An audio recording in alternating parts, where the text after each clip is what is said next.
Intambara hagati ya Iran n'ibihugu by'uburengerazuba bw'isi, cyane cyane Leta Zunze Ubumwe za Amerika, imaze imyaka igera muri za 70, ariko bari batararwana mu buryo butaziguye.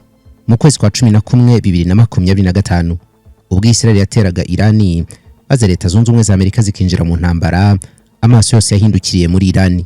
Nubwo intambara yamaze iminsi 12, amezi yakurikiyeho kandi menshi nyuma yaho, Israel na Amerika byongeye gutera Iran. Iran yagaragaje imbaraga zayo mu kurwanya ibihugu byinshi, ariko turibanda kuri bibiri gusa: Leta Zunze Ubumwe za Amerika na Israel. Ibihugu byombi, ni ukuvuga Amerika na Israel, byakoresheje ikoranabuhanga rigezweho mu bijyanye n'intambara mu kugaba ibitero ku gihugu kimwe. Icyo gihe benshi bibazaga yuko Iran idashobora kwihanganira intambara ingana gutya, ariko nanone abantu benshi batunguwe no kubona Iran ishoboye gukomeza intambara nubwo yatakaje ibintu byinshi, birimo ibitabarwa mu bijyanye n'agaciro nk'abategetsi, abasirikare bakuru n'ibindi byinshi. Intambara y'iminsi 12 yahagaze nyuma y'ibiganiro na Perezida Trump avuga yuko bashoboye gusenya ubushobozi bwa nucleaire bwa Iran. Nyuma y'amezi make, Leta Zunze Ubumwe za Amerika na Israel bongeye gutangiza intambara kuri Iran, bavuga yuko bashaka gusenya gahunda zayo za nucleaire nanone nk'aho mbere batari bazirangije. Indi ntambara ni yatangiye ku 28 y'ukwezi kwa kabiri uyu mwaka. Amerika na Israel bagaba ibitero kuri Iran bakoresheje ibisasu bya misile, ibisasu birasa kure, indege za drone n'ibindi bitandukanye bikoreshwa mu ntambara. Iran ku ruhande rwayo yakoresheje ibisasu bya misile na drone ku bihugu by'abaturanyi mu kwihimura, irasa no muri Israel. Leta Zunze Ubumwe za Amerika nazo zavuze ko zakoresheje amafaranga kavagari bakabara kugera kuri miliyari hafi 30 z'amadolari mu ntambara. Nubwo Israel na Leta Zunze Ubumwe za Amerika bashegeshe Iran ku buryo bugaragara, ariko nanone iki gihugu cya Iran cyagaragaje ibintu abantu benshi batatekerezaga mu bijyanye n'imbaraga, kwirwanaho mu gisirikare no kujegeza akarere no kuba umwami w'ubukungu. Kuva ku iterabwoba kugera ku gutera, Amerika na Israel bakomeje gushinja Iran gushyigikira imitwe yitwaje intwaro mu burasirazuba bwo hagati, bayiha amafaranga menshi, intwaro n'imyitozo ya gisirikare.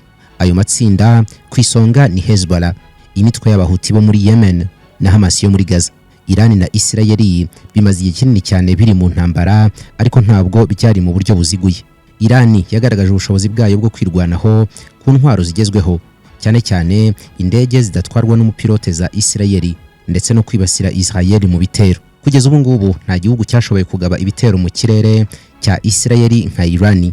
Iran yagaragaje ubushobozi buhambaye bwo kubasha kugaba ibitero byinshi mu kirere cya Israel, ubundi abantu batinya cyane nk'ikirinzwe hafi kurusha ibindi byose mu isi.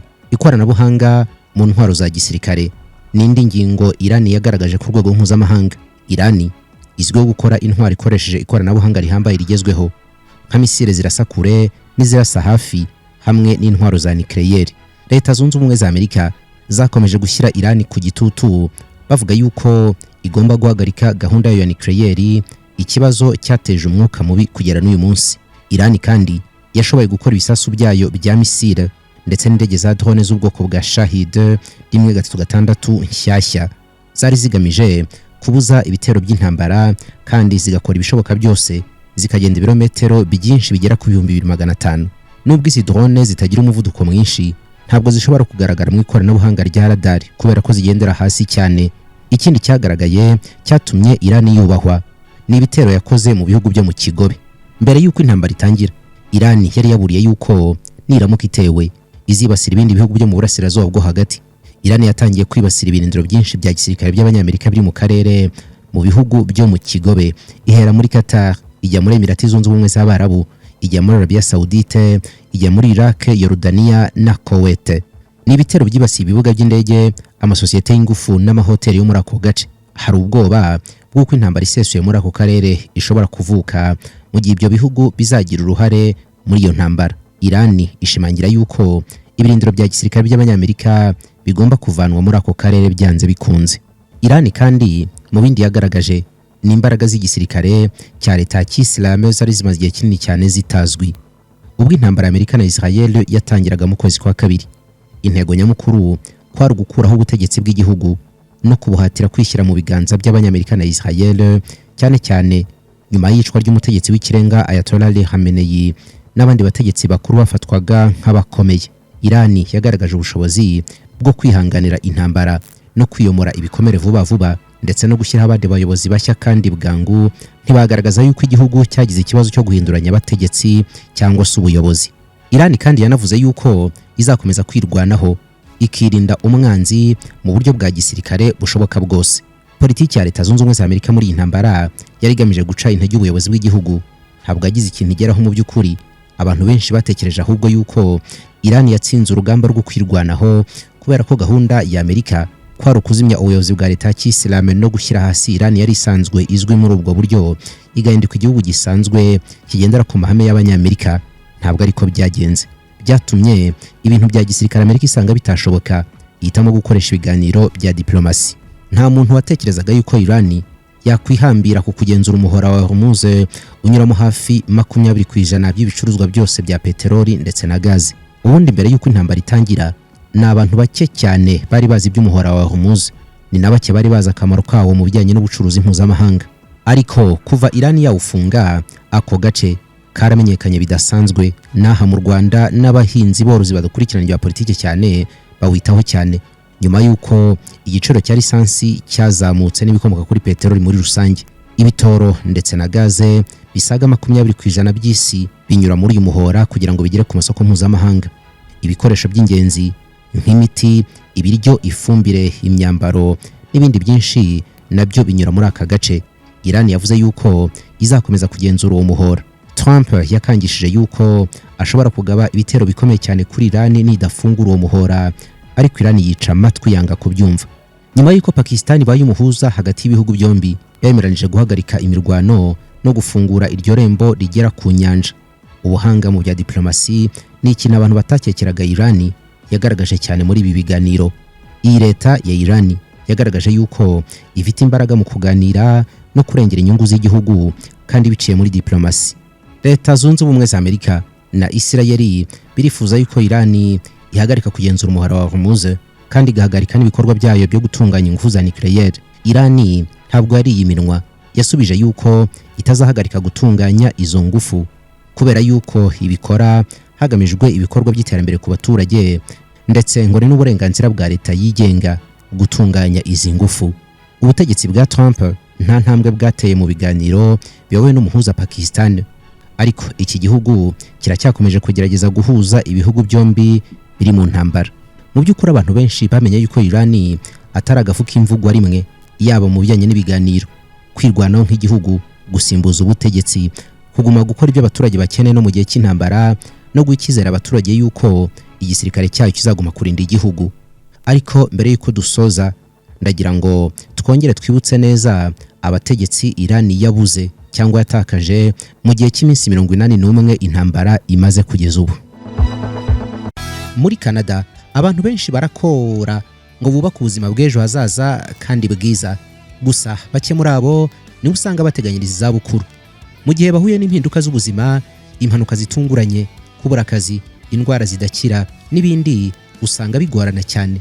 Uretse n'ibyo se ahubwo ufite umwana ufite ubumuga, autisme, cyangwa umubyeyi ukuze uri muri Canada wifuza kuzayerekeza mu cyubahiro utagombye kujya kunyura kuri GoFundMe ngo umwohereze mu Rwanda, wasanga disoye waragize n'ibyago ukabwirwa ko urwaye indwara zikomeye nka kanseri, crise cardiaque, Alzheimer n'izindi. Umva inkuru nziza nkuzaniye. Bouclier familial ni abantu beza barenze ubucuruzi, bita ku bumuntu n'ubuzima. Ibi ntabwo ari scam, ni amahirwe guverinoma ya Canada yatanze ku bantu bari muri Canada mu kunganira imiryango mu by'ubuzima n'amashuri y'abana kugera no muri kaminuza. Tekereza noneho akazi kawe gahagaze, cyangwa se kuwo mwashakanye kandi ari utunze urugo. Wari uzi ko iyo wagiriye impanuka mu kazi warizigamye, umukoresha akagukuriraho ibyo yaguhaga kandi utarakira. Bwa bwishingizi wafashe mbere muri Bouclier familiale buhita bukugoboka. Ikorana n'ibigo by'imari n'iby'ubwishingizi kandi ikaguhuza nabyo muri urwo rugendo. Hamagara cyangwa se wandikire kuri WhatsApp Bouclier familiale kuri uteranya 18193191 baraguha inama, banakurikirane niba hawe service wifuza byose ku buntu. Munsi y'iyi video urasanga link igufasha gufata rendez-vous muri Bouclier familiale. Abategetsi benshi ba Irani bishwe mu bitero byo kuwa gatandatu umunsi intambara yatangiriyeho. Abishwe muri ibyo bitero by'umunsi wa mbere ni umutegetsi w'ikirenga Ayatollah Ali Khamenei. Hishwe kandi umunyamabanga w'inama y'ingabo akaba n'umujyanama w'umutekano w'umuyobozi w'ikirenga Al-Shamkhani. Hishwe kandi umugaba mukuru w'ingabo Abdulrahim Musavi. Hishwe umugaba w'umutwe w'ingabo z'impinduramatwara Muhammad Pakpur. Hishwe kandi minisitiri w'ingabo Aziz Nasizad. Hishwe kandi umukuru w'ibiro by'umugaba mukuru w'ingabo Brigadier General Mohamed Shirazi. Umugaba wungirije w'ingabo yarishwe. Umugaba wungirije w'ingabo ushinzwe iperereza yarishwe Brigadier General Saleh Asadi. Umukuru wungirije ushinzwe ibikoresho n'inkunga ku ngabo z'igihugu General Major Mohsen Dalegabi yarishwe. Umukuru wungirije w'ibiro by'umutegetsi w'ikirenga Brigadier General Akbar Ibrahimzade yarishwe. Umukuru w'ishami rishinzwe ibikoresho by'ingabo Brigadier General Hassan Ali Tajik nawe yarishwe. Uwo ni umunsi wa mbere. Ku munsi w'itariki 3 y'ukwezi kwa gatatu, raporo zakusanyijwe n'ibyamakuru bitandukanye narebye kuri raporo ya Axios. Bavuga yuko Isirayeli yatangaje ko yishe minisitiri w'ingabo Said Majid ibn al-Reza wagiye kuri uwo mwanya ku munsi wakurikiyeho. Kuri uwo munsi nanone Isirayeli yatangaje yuko Reza Kazayi, umwe mu basirikare bakuru ba Quds Force, umutwe w'ingabo zirinda impinduramatwara muri Iran, yiciwe mu gitero cyagabwe ku murwa mukuru wa Liban Beirut. Nyuma y'iminsi mikeya ku itariki ya 10 y'ukwezi kwa gatatu, nanone Isirayeli yavuze ko yishe abategetsi batanu b'ingabo ziharanira impinduramatwara bari bateraniye mu nama mu hoteli i Beirut. Igisirikare cya Isirayeli cyavuze yuko Reza Biazar na Ahmed Lasuli nabo bishwe. Ambasaderi wa Iran mu muryango w'abibumbye mu ibaro yandikiye umunyamabanga mukuru wa Loni yavuze yuko abadiplomate bane baguye mu bitero byagabwe kuri hoteli ya Lambda mu mujyi wa Beirut, nkuko bivugwa n'ibiro ntaramakuru bya Iran Tasnim. Ingabo za Isirayeli zaje no gutangaza yuko kuri uwo munsi zishe Abu Dar Mohammed. Uwo nguwo bakavuga yuko ngo yari umukuru w'ishami rishinzwe ibikorwa bya misile bya Hezbollah mu mutwe w'ingabo za Iran z'impinduramatwara ukoreraga i Beirut muri Liban. Umukuru w'ingabo yavuze yuko Abu Dar yagize uruhare runini mu kuvugurura gahunda ya Hezbollah yo kurasa ibisasu bya misile. Mu kwezi kwa gatatu hagati ku ya 17, Isirayeli nanone yishe Ali Lahjani, umunyamabanga mukuru w'inama y'igihugu ushinzwe umutekano muri Iran, yicirwa mu bitero by'indege za Isirayeli. Bivugwa yuko Lahjani wari warigeze kuba perezida w'inteko ishinga amategeko ya Iran mu gihe cy'imyaka 12, yishwe mu gitero cyagabwe ku nzu yarimo n'umuhungu we bari bihishemo. Golamreza Suleiman, umukuru w'ingabo zirinda impinduramatwara za Basij, nawe yishwe mu gitero cyagabwe na Israel. Iran kandi yahise inarahirira yuko izahorera abategetsi bayo bishwe muri ibi bihe by'ibitero bya Israel n'abanyamerika.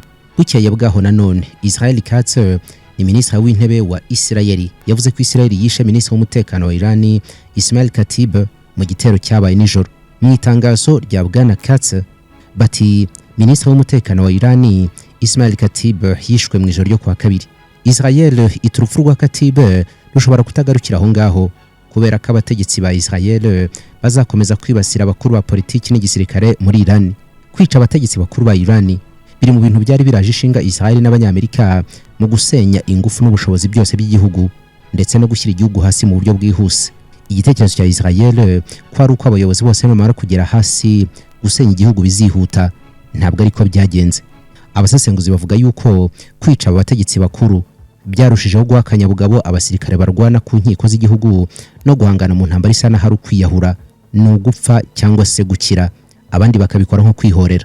Ibi bintu byose byo kuba Iran yaratakaje abasirikare bakuru n'abategetsi bakuru kuri ubu buryo kandi mu buryo bwihuse, igakomeza kurwana kugera uyu munsi aho Amerika isa n'yananiwe urugamba ikemera kujya mu biganiro, ni ibintu abantu batari bazi kuri leta ya Iran. Mu by'ukuri ni ibintu bitangaje kugera kuri uyu munsi wa 81 w'intambara hagati ya Israel ifatanije na Amerika barimo barwana n'ubutegetsi bwa Kisilamu bwa Iran. Turabashimiye, nimugire ibihe byiza, ibiganiro byacu birakomeza.